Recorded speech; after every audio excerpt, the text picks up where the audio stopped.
വന്ന salt and പേപ്പറിനെ കൊണ്ട് വല്ലാത്ത കഷ്ടപ്പാടായി. Salt and പേപ്പറോ? ആ എൻ്റെ MD എൻ്റെ ജോസഫേട്ടാ വന്നേ ഒരു ഐഡിയ പോലും സജസ്റ്റ് ചെയ്യാൻ പറ്റില്ല എന്നുള്ള അവസ്ഥയായി. എന്തെങ്കിലും ഐഡിയ പറഞ്ഞാലുണ്ടല്ലോ അതങ്ങനെ തന്നെ ബൂമറാങ് പോലെ തിരിഞ്ഞ് എൻ്റെ തലയ്ക്ക് ഇടിച്ച് വന്ന് നിൽക്കും. ഇപ്പൊ ഒരു ക്രിയേറ്റീവ് ആയിട്ടുള്ള ആളെ വേണമെന്ന് പറഞ്ഞിരിക്കുക. ഞാൻ എവിടെ പോയി ഉണ്ടാക്കാനാ? വീട്ടിൽ പോയി ഉണ്ടാക്കണം. ജോസഫേട്ടാ നിങ്ങളും എന്നെ കൈവിടുകയാണല്ലേ. എൻ്റെ കൊച്ചെ വീട്ടിൽ പോയി ഉണ്ടാക്കണമെന്ന്. വീട്ടിൽ പോയി ഞാൻ എന്തുണ്ടാക്കാനാ? MDക്ക് ബലിയാടാകാൻ ഒരു സ്ക്രിപ്റ്റ് റൈറ്ററിനെ വേണം.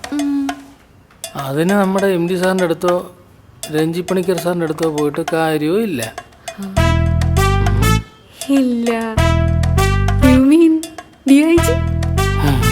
MDയുടെ വിശപ്പ് മാറും, DIയുടെ കടിയും മാറും.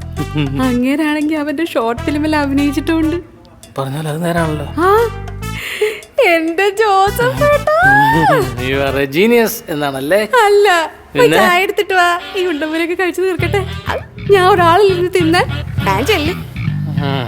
DIG. ഒന്നുകൂടെ പറഞ്ഞേ. ഒന്നുകൂടെ പറഞ്ഞ. അപ്പൊ ഇതുവരെ പറഞ്ഞൊന്നും കേട്ടില്ലേ? അതല്ലേടാ ഒന്നുകൂടെ പറയാൻ പറഞ്ഞേ.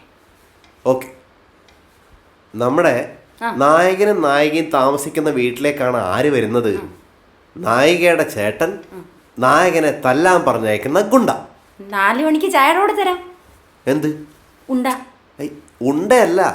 ഓ, ഇതൊന്നും നേരെ വെക്കണ്ട ചേച്ചി. ഗുണ്ട ഗുണ്ട ഗുണ്ട. പക്ഷേ അപ്പൊ അവിടെ ആരുണ്ട്? നമ്മുടെ നായകന്റെ അത്ര തന്നെ ഹീറോയിസ് ഉള്ളതോ അല്ലെങ്കിൽ അതിനേക്കാൾ ഇച്ചിരി കൂടുതൽ നായകത്വം തോന്നുന്ന നായകന്റെ സുഹൃത്ത്. അതെങ്ങനെയാടാ? അതങ്ങനെയാണ്, കേൾക്ക്. അപ്പോൾ നായകനേക്കാൾ ഗ്ലാമറുള്ള നമ്മുടെ നായകന്റെ സുഹൃത്തിനെ ഗുണ്ട കണ്ടു ഞെട്ടുന്നു. ഒന്നുകൂടെ കുറച്ചുകൂടെ ഞെട്ട്. ഓക്കെ, അപ്പോൾ എന്താണ് കാര്യം? അവിടെയാണ് ട്വിസ്റ്റ്. നമ്മുടെ നായകന്റെ സുഹൃത്തിന്റെ സുഹൃത്താണ് ഈ ഗുണ്ട. നായകൻ തല്ലുകൊള്ളാതെ രക്ഷപ്പെടുന്നു. ഇതെന്തൊരു ഒലക്കേറെ കഥയാടാ. ഹീറോ ആണെങ്കിൽ തല്ലണം. ഗുണ്ട ചുമ്മാ ഇരിക്കല്ലേ, അയാൾ വെറുതെ തല്ലുന്നത്. പോരാത്തവരെ സുഹൃത്തിന്റെ സുഹൃത്തുമാണ്. എന്നാ ആ സുഹൃത്തിനെ വേണം ആദ്യം തല്ലാൻ. അയ്യോ, ആ സുഹൃത്തല്ലേ നമ്മുടെ നായകനെ രക്ഷിച്ചത്. എടാ, ഗുണ്ടകളോട് കൂട്ടുകൂടി നടക്കുന്നവനാണോടാ നായകന്റെ ഫ്രണ്ട്? ആദ്യം അടി കിട്ടേണ്ട ആ തെണ്ടിക്കല്ലയോ? അതെങ്ങനെ? അതങ്ങനാ. നീയോ തല്ലിയില്ല, എൻ്റെ കയ്യിലെങ്ങാണം കിട്ടിയാൽ ഞാൻ അവനെ തല്ലും, നിന്റെ ഹീറോയും തല്ലും. അവന്റെ ഒരു ഒലക്കല കഥ. കൂൾ കൂൾ, നമുക്ക് തല്ലാം. അലക്കി പറ. നീ എവിടെ? എന്താ പരിപാടി? ഞാനിവിടെ ഒരു റൗഡിയായിട്ട് തല്ലിന്റെ വക്കിലെത്തി നിൽക്കായിരുന്നു. നീ കാര്യം പറ. എടാ, എൻ്റെ ഓഫീസിലെ നിനക്ക് പറ്റിയൊരു വേക്കൻസി വന്നിട്ടുണ്ട്. ട്രൈ ചെയ്യുന്നോ? MDയുടെ ആണോ? I M serious. ഞങ്ങൾക്കൊരു ക്രിയേറ്റീവ് റൈറ്ററിനെ വേണം. നിന്റെ ഓഫീസിൽ എന്ത് ക്രിയേറ്റീവ് റൈറ്റിംഗ് ആണ്? എടാ, പലതും വരാ. മെയിനായിട്ട് ഈവൻസിന് സ്ക്രിപ്റ്റ് ഉണ്ടാക്കാൻ.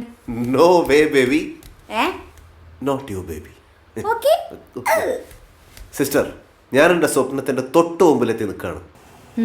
സിനിമയുടെ കൊട്ടാര പടിവാതിക്കൽ നിൽക്കുന്ന എന്നെ നിനക്ക് ഇങ്ങനെയുള്ള ഓരോ ഓഫേഴ്സും തന്ന് പ്രലോഭിപ്പിക്കാൻ പറ്റില്ല. എടാ, നീ പടിവാതിക്കലോ തട്ടും പുറത്തോ അടുപ്പിന്റെ മേലോ എവിടെ വേണേലും കയറി നിന്നോ. ഇപ്പൊ നീ ഇതൊന്ന് ട്രൈ ചെയ്ത് നോക്ക്, നല്ല ഓഫറാടാ. Lucky, die with memories not goals. ലക്ഷ്യങ്ങളല്ല, ഓർമ്മകൾ ബാക്കി വെച്ച് മരിക്കാനാണ് DIGക്ക് ഇഷ്ടം. സിനിമയാണ് എൻ്റെ സ്വപ്നം. നീ മരിച്ചോ, കുഴപ്പമില്ല. പക്ഷേ അതിനു മുമ്പ് നീ എൻ്റെ MDനെ വന്നൊന്ന് കാണണം. നീ വരുമെന്ന് ഞാൻ പറഞ്ഞുപോയി. വന്ന് നിനക്ക് കുറച്ചാലും കൂടെ ജീവിക്കാം. ഓക്കെ, ഗുണ്ടാ വിളയാട്ടം. ഇവിടെ ഒന്ന് സ്ട്രെയിറ്റ് പ്രൊഫൈൽ ഒന്ന്. ഓക്കെ, ഇനി ആ കണ്ണട ഒന്ന് വച്ചോളൂ. ഓക്കെ, ഇനി ചെറിയൊരു സ്മൈൽ ഒന്ന്.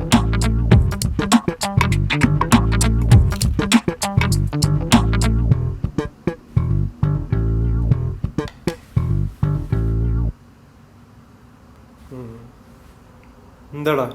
ഞാനിപ്പോൾ ഒരു ഫോട്ടോഗ്രാഫറെ കാണുന്നേ ഇല്ല. എന്നാ കണ്ണട മാറ്റാറേണ്ടോ? നോ, നീ ഇപ്പോൾ ഒരു ഡയറക്ടറായിട്ടാണ് ഫോട്ടോ എടുക്കുന്നത്. ചേട്ടാ, ഫോട്ടോ എടുക്കുന്നുണ്ടല്ലോ അല്ലേ? അങ്ങനെയാ? നിന്റെ ഫോട്ടോ എടുക്കുന്ന ആരാന്നറിയോ? മലയാള സിനിമയുടെ വരുംകാല ചരിത്രമാണ്. ചരിത്രം. ഫ്യൂച്ചർ ഡയറക്ടറാണ്. ഫ്യൂച്ചർ എന്ന് പറഞ്ഞാൽ ഇപ്പോൾ പ്രസൻറ്റിൽ എത്തി നിൽക്കുന്ന ഫ്യൂച്ചർ. ചേട്ടൻ സിനിമ എടുക്കുമ്പോൾ എനിക്കൊരു ചാൻസ് തരുമോ? ഒരു ചാൻസ് കൊടുക്കാവി. നല്ല ലുക്കൊക്കെ ഉള്ള പയ്യനല്ലേ? മുമ്പ് അഭിനയിച്ചിട്ടുണ്ടോ? ഒരു ഷോർട്ട് ഫിലിം. ആഹാ, സെയിം പിച്ച്. എന്താ ഷോർട്ട് ഫിലിമിന്റെ പേര്? ബോംബെ മിഠായി.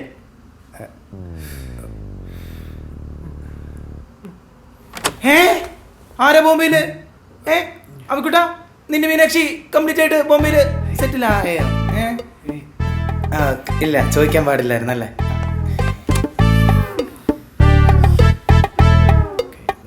അതായത് ഞാൻ ഉണ്ടാക്കി പറയാണെന്ന് വിചാരിക്കരുത്, പക്ഷെ ഒരു തിരക്കഥാകൃത്തിന്റെ ജീവിതം എത്രമാത്രം തിരക്കുകളാണെന്ന് നിങ്ങൾക്ക് അറിയില്ലല്ലോ. അല്ല, അറിയാം. അറിയില്ല. പറഞ്ഞുതരാം. അതായത് ചർച്ചകളുടെ ഒരു മഹാപ്രളയമാണ് എൻ്റെ പ്രൊഫഷണൽ ജീവിതം. അപ്പോൾ ഡയറക്ടറുമായിട്ട് ചർച്ച, സൂപ്പർ സ്റ്റാറുമായിട്ട് ചർച്ച, നോർമൽ സ്റ്റാറുമായിട്ട് ചർച്ച, പിന്നെ പ്രൊഡ്യൂസറുമായിട്ട് ചർച്ച, പ്രൊഡക്ഷൻ മാനേജറുമായിട്ട് ചർച്ച, പിന്നെ cameraman, makeup man, dubbing artist, costumer, editor, അമ്മ, ഫെഫ്ക, അങ്ങനെ ചർച്ചകൾ എന്ന് വെച്ചാൽ 24 മണിക്കൂറിൽ ചുരുങ്ങിയത് ഒരു 25 മണിക്കൂർ എനിക്ക് ചർച്ച കാണും. ഇതിനിടയ്ക്ക് എപ്പോഴെങ്കിലും എഴുതാൻ സമയം കിട്ടാറുണ്ടോ? എഴുത്തിനെ കുറിച്ച് തന്നെയാണ് ഞാൻ ഈ പറഞ്ഞ ചർച്ച. ഓ, DA ഞങ്ങളുടെ കമ്പനിയിലുണ്ടെങ്കിൽ ഞങ്ങളുടെ കമ്പനിക്കൊരു ഹെൽപ്പായിരിക്കും ആക്ച്വലി. യെസ് യെസ്, അതെനിക്ക് മനസ്സിലാവും. മനസ്സിലായല്ലോ. എന്താണ് എക്സ്പെക്റ്റേഷൻ? I mean salary. അതിപ്പോൾ എന്നെപ്പോലൊരു ക്രിയേറ്റീവ് റൈറ്ററിൻ്റെ സാലറി തീരുമാനിക്കുന്നത് ഞാൻ തന്നെയാണല്ലോ. എനിക്ക് എന്തൊക്കെ ചെയ്യാൻ പറ്റുമെന്ന് എനിക്കല്ലേ അറിയൂ. അതെ, ഞങ്ങൾക്കും കൂടെ അറിയണം അല്ലേ സാറേ? സാലറി പറഞ്ഞില്ല. 5,000 5000 രൂപയുള്ളൂ പെർ ഇവന്റ്. അയ്യോ സാറേ, നമ്മുടെ ചില ഇവന്റുകളുടെ ബഡ്ജറ്റ് 5000 രൂപ ഉണ്ടാവാറില്ല. അല്ല, അപ്പോൾ അത്ര ലോ ബഡ്ജറ്റ് ഇവന്റുകൾക്ക് എന്നെ പോലെ ഒരാളുടെ സേവനം എടുക്കാതിരിക്കല്ലേ സാർ നല്ലത്? എഗ്രീഡ്. എഗ്രീഡ്. പക്ഷെ അതിനു മുമ്പ് എനിക്ക് 1-2 ചർച്ചകൾ നടത്താനുണ്ട് സാർ. എന്ത് ചർച്ച? അതിപ്പോൾ പുറത്തു പറയാനായിട്ടില്ല. ചർച്ച കഴിഞ്ഞിട്ട് പറയാം. 5000 രൂപ സാർ, എൻ്റെ ഇൻക്രിമെന്റിന്റെ കാര്യം. തനിക്ക് ഇൻക്രിമെന്റിന്റെ അർത്ഥം എന്താണെന്ന് അറിയോടോ?